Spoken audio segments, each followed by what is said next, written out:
Dauntlessly the old man led his nephew across the yard. The tautness of sinew, the tension of nerve-end. Hey up, Carter. I can smell cream of celery soup. You what? This way, lad. Boldness be with friend. With a bit of luck, we might find a cache of spam fritters. Uncle Mort composed himself.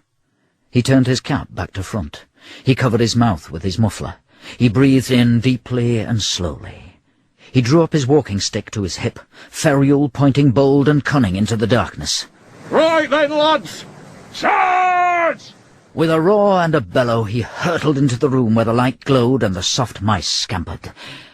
And there in front of them, they saw Neville and Verona. They were sitting placidly on 2 camp stools. They had sleeping bags wrapped round their knees. On a portable metal-legged table was a lamp and a stove. Simmering on the stove was a pan of soup. Welcome aboard! We knew you'd turn up sooner or later. Anyone care for a beaker of soup? Is it cream of celery? No, tomato and basil. It's teeming with goodness. Well, it's not goodness I'm after, missus. It's food. Have you got any pig strotters?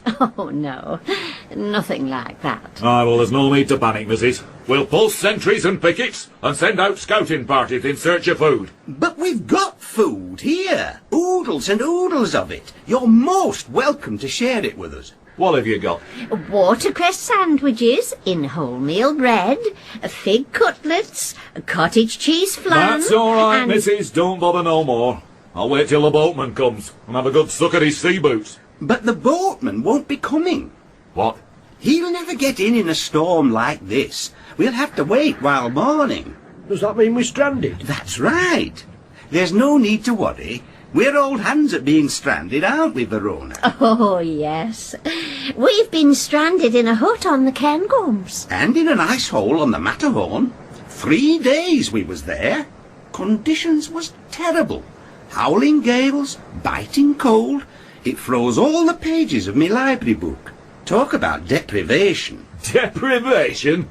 You don't know the meaning of the word. You wait while you've been stranded half an hour in a bus shelter in the centre of Doncaster. Verona smiled. She opened a pink Tupperware container and offered its contents to Carter Brandon.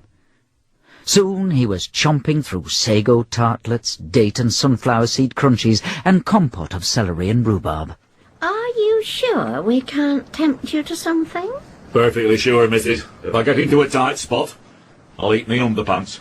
Well, they won't do you no harm, provided they're strictly vegetarian. The storm raged on. Zick-a-zack of lightning, crack of thunder, the rumbling wind, the gnashing rain. Anyone fancy a game of lexicon? Bugger off! The night drew in round their shoulders. Neville and Verona settled themselves on the floor in their sleeping bags and were soon sleeping soundly and peacefully. The cold seeped up through the twisted stone flags. The wind hurtled in through the sightless windows. Shall we mug them, Carter, and nick their sleeping bags? No. We'll huddle up together and try and get a nap. I'm not huddling up to you. Why not? Well, I might catch something off your nut cutlets. And so Carter Brandon curled up in a corner farthest from the rain, and Uncle Mort squatted on his haunches and brooded and dozed. An hour later, he awoke with a start. The whole room was lit up by moonlight. The storm had gone. His 3 companions were sleeping. He picked his way carefully over the debris and rubble inside the farmhouse and stepped outside. The whole island shimmered softly in the full flood of moonlight. He sat on a rock and lit his pipe. And then a rabbit appeared out of the darkness. It showed no fear.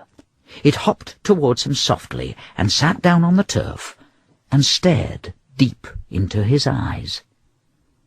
It was joined by another rabbit, and another, and yet another, and they all sat and stared deep into his eyes. Hares appeared, a vixen and her cubs, lizards and grass snakes, voles and shrews, lean-whiskered rats, snug-nosed otter, and they all sat silently on the turf and stared at him. And then the birds appeared. Wrens and blackbirds, robins and stonechats, skylark and peregrine, puffin and scoter. And they, too, sat silently in front of him, staring deep into his eyes. Clear off! Go on, clear off! Hasn't no one told you it's rude to stare? Don't look at me like that. It's nought to do with me. You can't blame me for being you. Shush. Hey? Shush. He turned. Verona was standing by his side. She'd taken off her woolly hat. Her hair was blonde. It flowed to her waist. She linked him by the arm. It's magic, my dear. The ancient magic of the Celts. Next morning they scrambled down the cliff path to the harbour.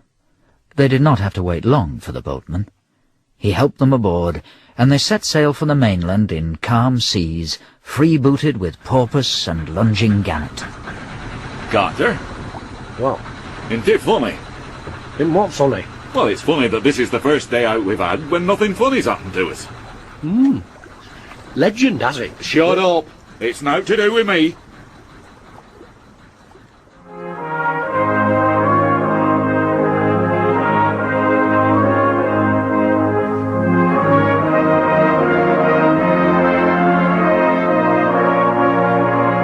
In As Legend Has It, you heard Stephen Thorne as Uncle Mort and Sam Kelly as Carter Brandon.